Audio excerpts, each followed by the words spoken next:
No. Conservative ako eh. Titikman Why? mo lang ako, tapos masasaktan ako. Ano nang ganun? Di ba? Oo nga, tama yun, Oo. di ba? Kasi mapa-attach ka eh. Na-attach ba ang mga lalaki sa tikiman?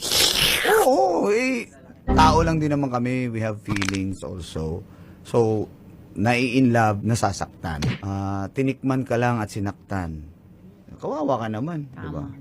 So, ibig sabihin, pag niligawan mo, sabihin mo agad sa akin kung may chance ba ako. Oo, kung maging tayo ba. Okay, gano'ng katagal yung matagal? O gano'ng katagal yung ligawan para malaman mo na may chance ka? Ayoko naman ang pinapatagal. Paano? Mga ilang Again, araw na talking stage to? Kahit isang araw lang yan. Malalaman mo agad. Oo, kasi ang motto Ibig sabihin, ko nga, kaya mo isang araw maging kayo agad. wala pa nga isang araw eh. Ang point ko lang kasi doon, kung ang sagot mo nga bukas at ngayon parehas lang, bakit mo pa ipagpabukas? Para kinabukasan, tikiman stage agad.